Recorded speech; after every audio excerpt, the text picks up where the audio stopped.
Hey, welcome to the Summit Host Hangout podcast, where you'll learn how to plan, strategize, and launch your profitable online summit. No influencer status necessary. I'm your host, Krista from Summit in a Box, and we are currently in yet another series related to your summit speakers. Today, in episode 111, we are breaking that down to chat about 4 mistakes to avoid when you make your speaker pitches. This topic is really important to me because as long as bad pitches keep going out, more and more people will continue to think poorly of virtual summits, and it drives me crazy. So if I receive pitches that rub me the wrong way, what does someone think who doesn't have experience either hosting or being a part of a truly impactful event put on by a host that actually cares? They think those types of events don't exist, and all hosts are out there just to take advantage of them. So my hope is that this episode will stop at least a handful of what would be bad pitches and make them into heck yes pitches instead. So let's just dive right in to mistake number 1. The number 1 most horrifying pitching technique I see out there involves telling someone how great they are, just laying it on thick, inviting them to join your event, and then telling them, oh wait, by the way, you have to have X number of subscribers to be a part of this event. I only care about you. I only really value you if you have this many subscribers. Stop doing that. This is such a gross tactic. If you don't value a person for who they are as a person and the value they'll deliver, do not pitch them, period. The most common audience size I see for this is like an email list of 5,000 people. You're so awesome. Here's what I'm doing. It's going to be so fun. By the way, you need to have at least 5,000 people with a 30% open rate that you're willing to email twice if you want to be a speaker. Before I met this requirement, getting a pitch like this just made me feel like garbage about myself and feel poorly towards the person pitching. I didn't want anything to do with them again. Now I have well over 5,000 people on my email list, and I will still never say yes to this kind of pitch simply because of what it's saying about the values the host has. Like, if you have a requirement like this, it's showing that you value numbers over people, and it will turn speakers away instantly, especially because it shows them that those values might carry into your event and how you're going to treat the people they send your way, and they don't want to send those people your way because it's not safe for them.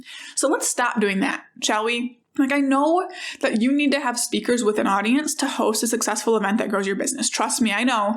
But use what you can see on social media and make your decisions from there. I will say that I think it's okay to ask for someone's list size after they're onboarded as a way to estimate your reach for the event, especially if you're pitching sponsors or something like that. But make it very clear when you ask that question what it's for. Make answering the question optional, and obviously never remove someone from the event because they had a smaller list than you expected. I'm sure that was totally unnecessary for me to say for those of you listening, but I just wanted to add it in anyways. So let's stop basing a speaker's, ability to be in our summit based on the size of their audience. The second mistake I've run into several times is requiring each speaker to get on a call with you if they're interested in participating. And I will be honest, this will 100% always lead to a no from me. I don't have time to get on a call and talk about your event and see if I'm interested. What this tells your speakers is that you haven't done your job researching them, so you're using this as a vetting opportunity. You don't have your act together enough to put the information they need in a more accessible and reusable format, and the rest of your event will require way too much work from them too. If just getting the information about your event requires too much work, what's that going to say about what else you want from them throughout the process? No good. So instead, there are some things you can do. If you want, an opportunity to vet them, if you want to just chat with them, anything like that, there's some things you can do instead. First, have a speaker information page on your website.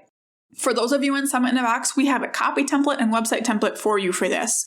But this page should outline everything from who the event is for and what the goal is, speaker benefits, what you need from them, due dates, promotional resources, how to reach out to you with questions, and more. All the information your speakers ever need should be on that page. They should not have to get on a call to get that.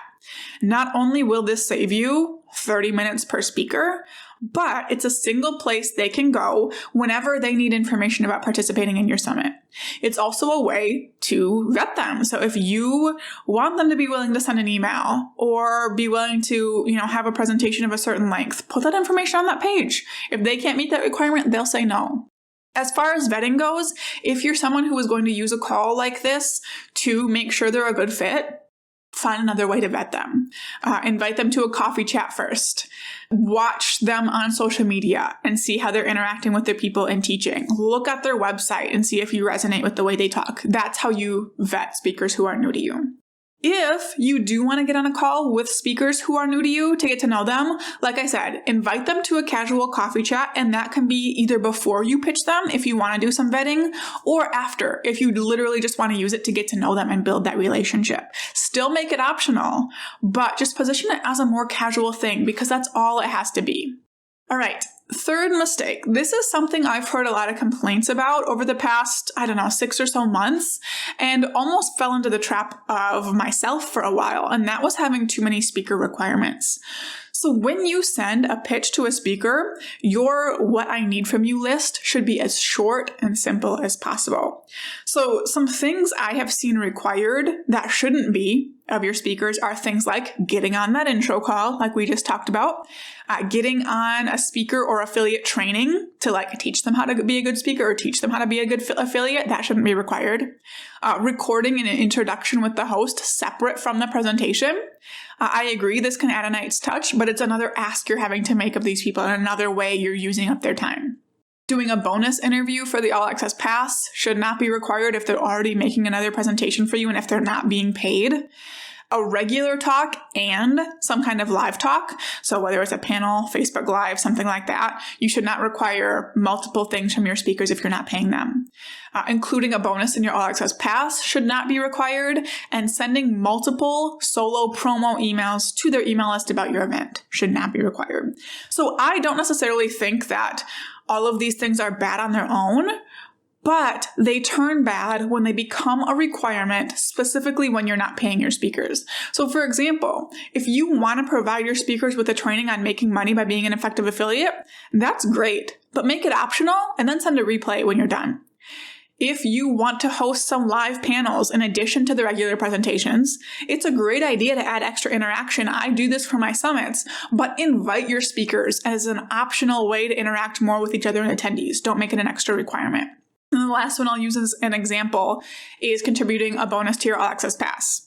You guys know that I 100% recommend having speakers contribute bonuses to spice up the All Access Pass offer, but it shouldn't be a requirement in most cases. Point out how it benefits them and let them decide from there.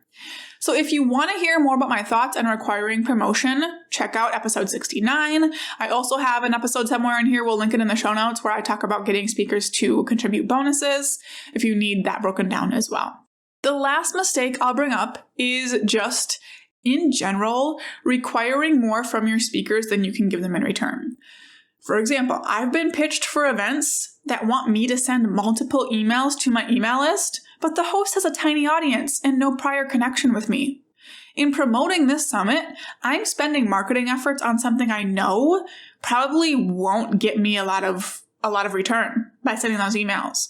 And since I don't know the host, I can't even feel confident about promoting to my audience because I don't know anything about their values, the quality of the event they're going to put on, or what experience my audience will have that I'm pushing them towards. So before you outline your speaker benefits, take some time to determine what you can confidently promise them. So for your first event, that might mean you don't have a promotion requirement, and that's okay.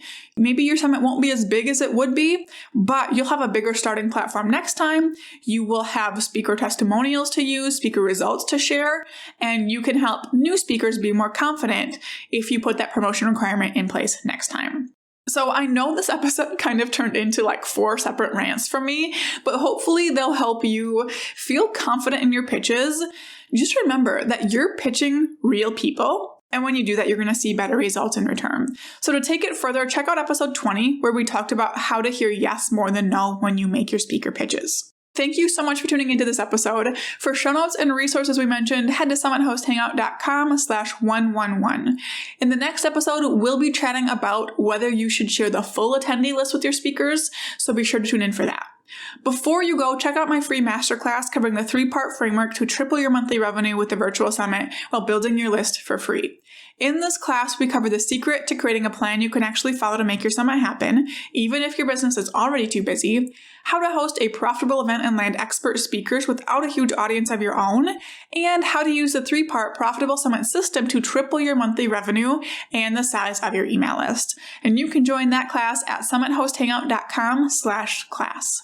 Now go out and take action to plan, strategize, and launch your profitable online summit.